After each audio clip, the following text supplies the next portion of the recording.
Short stories are one of the best ways to improve your English and to test your current level of English fluency. So that's exactly what we're going to do. I'm going to read another classic short story called The Necklace. This is a timeless tale with a twist ending that's worth sticking around for. So make sure you watch until the very end. Remember, when you're learning English, you want to be able to understand most of what you're reading and what you're hearing, but you also want to challenge yourself and use short stories like this one to learn advanced vocabulary and sentence structure as it's used in a certain context in a story. If you can understand and follow the plot of this story, but struggle with some of the vocabulary, you're probably at a B2 level. If you can understand the sophisticated language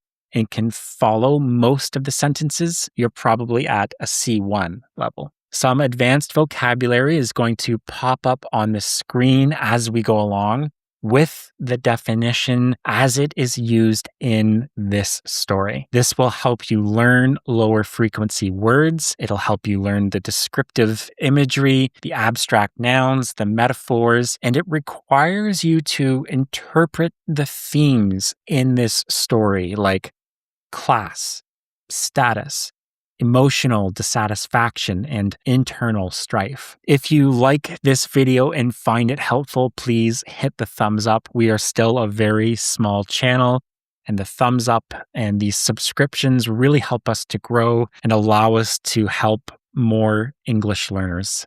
So without further ado, let's get into the story. The Necklace. Guy de Maupassant. The girl was one of those pretty and charming young creatures who sometimes are born as if by a slip of fate into a family of clerks. She had no dowry, no expectations, no way of being known, understood, loved, married by any rich and distinguished man. So she let herself be married to a little clerk of the Ministry of Public Instruction. She dressed plainly because she could not dress well, but she was unhappy as if she had really fallen from a higher station, since with women there is neither caste nor rank, for beauty, grace, and charm take the place of family and birth. Natural ingenuity, instinct for what is elegant, a supple mind are their sole hierarchy, and often make of women of the people the equals of the very greatest ladies. Mathilde suffered ceaselessly, feeling herself born to enjoy all delicacies and all luxuries. She was distressed at the poverty of her dwelling, at the bareness of the walls, at the shabby chairs, the ugliness of the curtains. All those things of which another woman of her rank would never even have been conscious tortured her and made her angry. The sight of the little Breton peasant who did her humble housework aroused in her despairing regrets and bewildering dreams.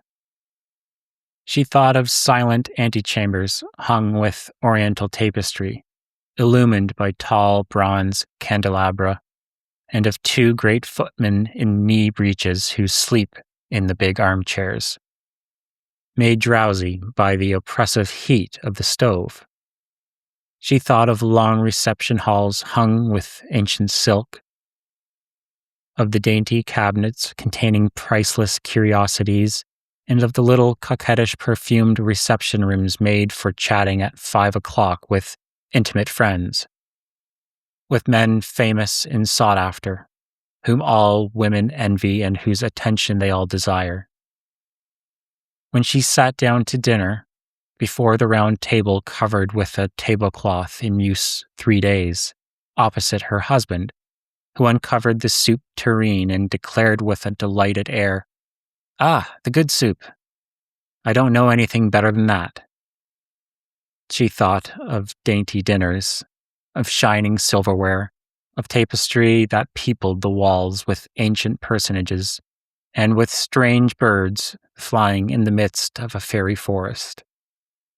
And she thought of delicious dishes served on marvelous plates, and of the whispered gallantries to which you listen with a sphinx like smile while you are eating the pink meat of a trout or the wings of a quail. She had no gowns, no jewels, nothing, and she loved nothing but that. She felt made for that. She would have liked so much to please, to be envied, to be charming, to be sought after. She had a friend, a former schoolmate at the convent, who was rich, and whom she did not like to go see any more because she felt so sad when she came home. But one evening her husband reached home with a triumphant air and holding a large envelope in his hand. "There," said he, "there is something for you." She tore the paper quickly and drew out a printed card which bore these words: "The Minister of Public Instruction and Madame Georges Ramponneau requests the honor of M. and Madame Loisel's company at the place of the Ministry on Monday evening, January 18th. Instead of being delighted, as her husband had hoped, she threw the invitation on the table crossly, muttering, "What do you wish me to do with that?" "Why, my dear, I thought you would be glad. You never go out. And this is such a fine opportunity. I had great trouble to get it. Everyone wants to go. It is very select. And they are not giving many invitations to clerks. The whole official world will be there." She looked at him with an irritated glance and said impatiently, "And what do you wish me to put on my back?" He had not thought of that. He stammered, "Why, the gown you go to the theatre in. It looks very well to me." He stopped, distracted, seeing that his wife was weeping. Two great tears ran slowly from the corners of her eyes toward the corners of her mouth. "What's the matter? What's the matter?" he answered. By a violent effort, she conquered her grief and replied in a calm voice, while she wiped her wet cheeks, "Nothing. Only I have no gown, and therefore I can't go to this ball." "Give your card to some colleague whose wife is better equipped than I am." He was in despair. He resumed, "Come, let us see, Mathilde. How much would it cost, a suitable gown, which you could use on other occasions? Something very simple?" She reflected several seconds, making her calculations and wondering also what sum she could ask without drawing on herself an immediate refusal and a frightened exclamation from the economical clerk. Finally, she replied, hesitating, "I don't know exactly, but I think I could manage it with 400 francs. He grew a little pale because he was laying aside just that amount to buy a gun and treat himself to a little shooting next summer on the plain of Nanterre, with several friends who went to shoot larks there of a Sunday. But he said, "Very well, I will give you 400 francs and try to have a pretty gown." The day of the ball drew near, and Madame Loisel seemed sad, uneasy, anxious. Her frock was ready, however. Her husband said to her one evening, "What is the matter? Come, you have seemed very queer these last 3 days." And she answered, "It annoys me not to have a single piece of jewelry, not a single ornament, nothing to put on. I shall look poverty-stricken. I would almost rather not go at all." "You might wear natural flowers," said her husband. "They're very stylish at this time of year. For 10 francs you can get 2 or 3 magnificent roses." She was not convinced. No, there's nothing more humiliating than to look poor among other women who are rich.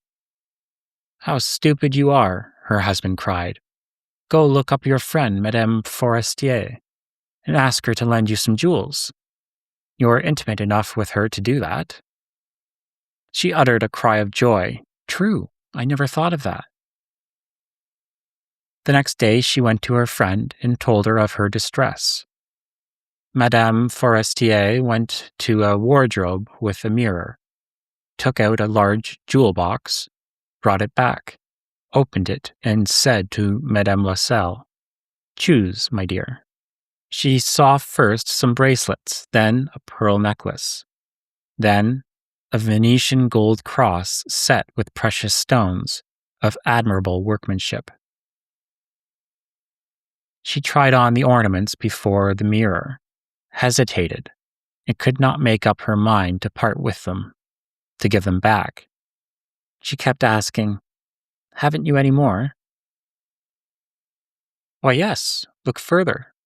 I don't know what you like. Suddenly she discovered, in a black satin box, a superb diamond necklace, and her heart throbbed with an immoderate desire. Her hands trembled as she took it. She fastened it round her throat, outside her high-necked waist, and was lost in ecstasy at her reflection in the mirror. Then she asked, hesitating, filled with anxious doubt, Will you lend me this, only this? Why, yes, certainly. She threw her arms round her friend's neck, kissed her passionately, then fled with her treasure. The night of the ball arrived. Madame Loisel was a great success. She was prettier than any other woman present, elegant, graceful, smiling, and wild with joy. All the men looked at her, asked her name, sought to be introduced. All the attachés of the cabinet wished to waltz with her. She was remarked by the minister himself. She danced with rapture, with passion, intoxicated by pleasure, forgetting all in the triumph of her beauty, in the glory of her success, in a sort of cloud of happiness comprised of all this homage, admiration, these awakened desires, and of that sense of triumph which is so sweet to women's hearts.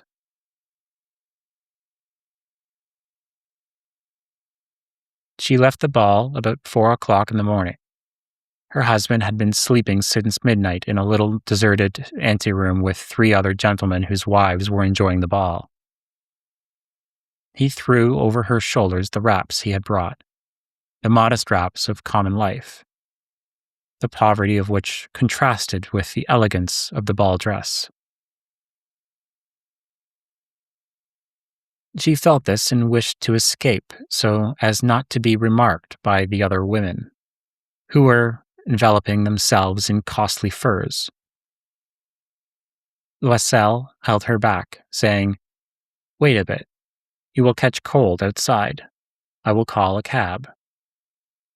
But she did not listen to him and rapidly descended the stairs. When they reached the street, they could not find a carriage and began to look for one, shouting after the cabmen passing at a distance.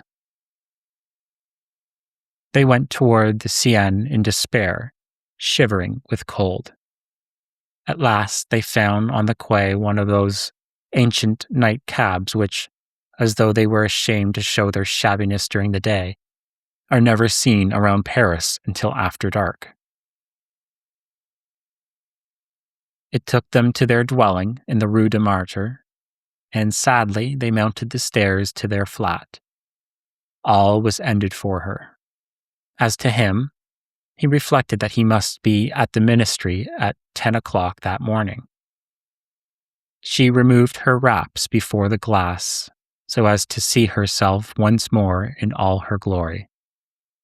But suddenly she uttered a cry. She no longer had the necklace round her neck. What is the matter with you? Demanded her husband, already half undressed.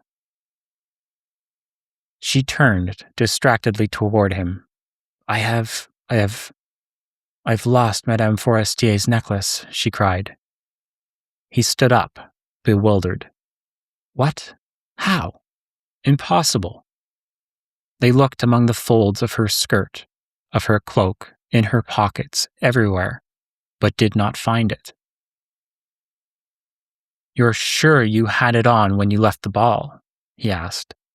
Yes, I felt it on the vestibule of the minister's house. But if you had lost it in the street, we should have heard it fall. It must be in the cab. Yes, probably. Did you take his number? No, and didn't you notice it? No.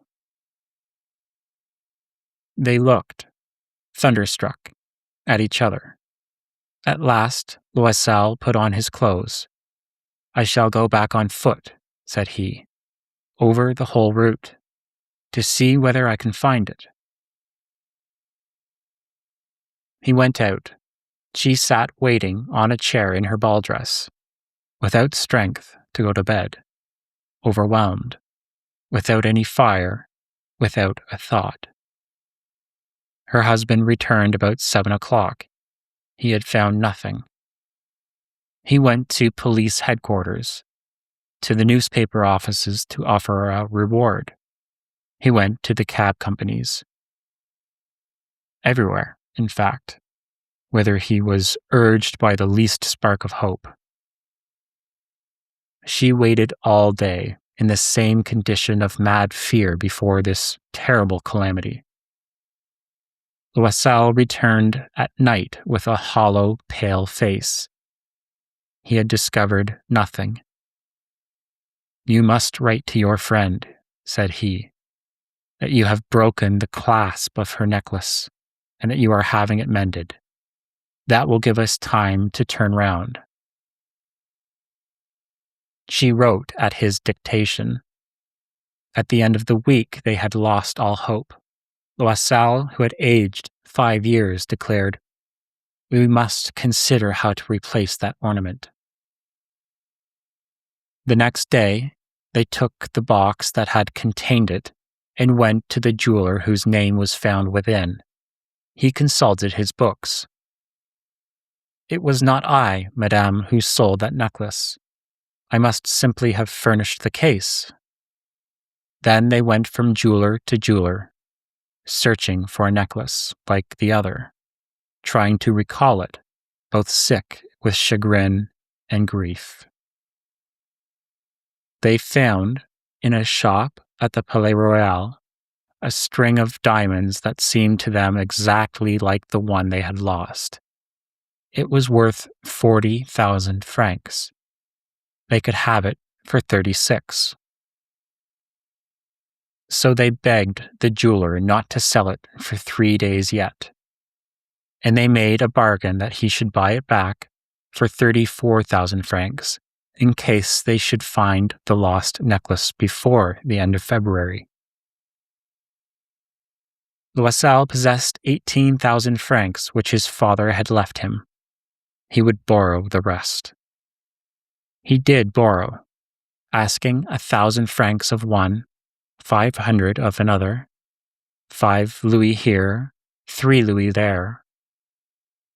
He gave notes, took up ruinous obligations, dealt with usurers and all the race of lenders. He compromised all the rest of his life, risked signing a note without even knowing whether he could meet it.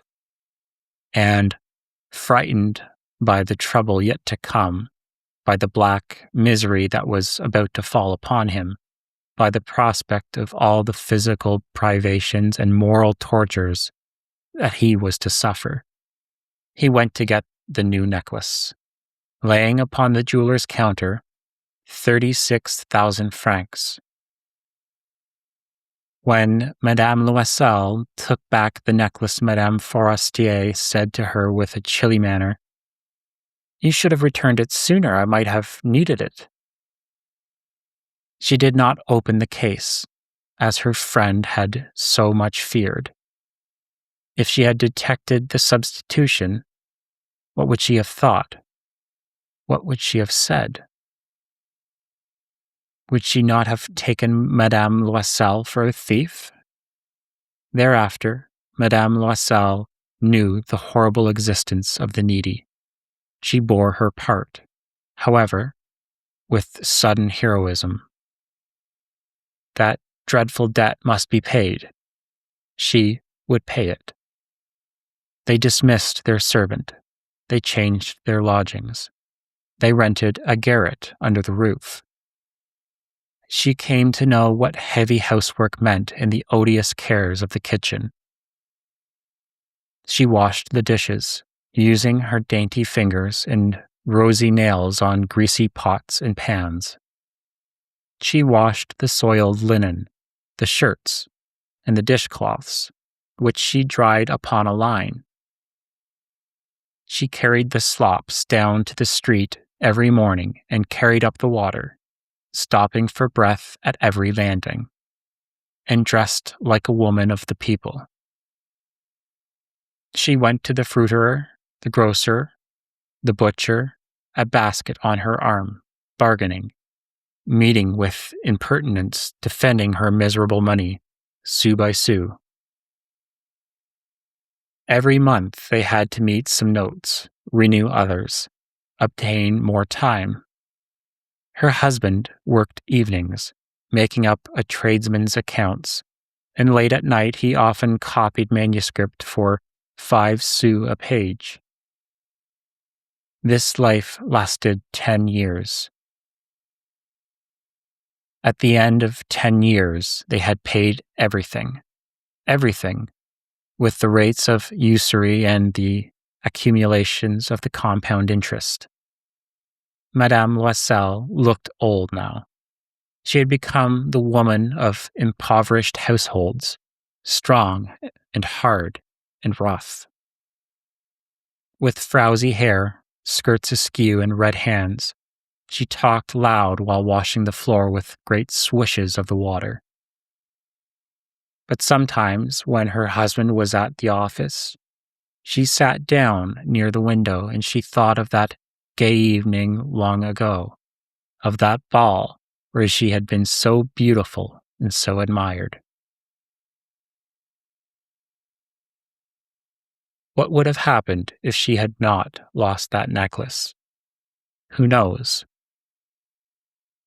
Who knows? How strange and changeful is life. How small a thing is needed to make or ruin us. But one Sunday, having gone to take a walk in the Champs-Élysées to refresh herself after the labors of the week, she suddenly perceived a woman who was leading a child. It was Madame Forestier, still young, still beautiful, still charming. Madame Loisel felt moved. Should she speak to her? Yes, certainly. And now that she had paid, she would tell her all about it. Why not? She went up. Good day, Jean. The other, astonished to be familiarly addressed by this plain, good wife, did not recognize her at all and stammered. But, Madame, I do not know, you must have mistaken. No, I am Mathilde Loisel.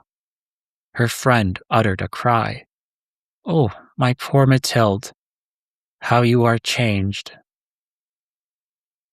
Yes, I have had a pretty hard life since I last saw you, and great poverty, and that because of you. Of me? How so? Do you remember that diamond necklace you let me to wear at the ministerial ball? Yes. Well? Well, I lost it. What do you mean? You brought it back. I brought you back another exactly like it. And it has taken us 10 years to pay for it. You can understand that it was not easy for us who had nothing. At last, it is ended. and I am very glad." Madame Forestier had stopped. "You say that you bought a necklace of diamonds to replace mine?" "Yes. You never noticed it then? They were very similar." And she smiled with a joy that was at once proud and ingenious. Madame Forestier, deeply moved, took her hands. "Oh, my poor Mathilde, why, my necklace was paste, and it was worth most only 500 francs. Another classic short story. If you learned any new words along the way, let everyone know by leaving it in the comments. If you found this helpful or enjoyable, please give the video a thumbs up and subscribe to see our next one. Until next time, take care.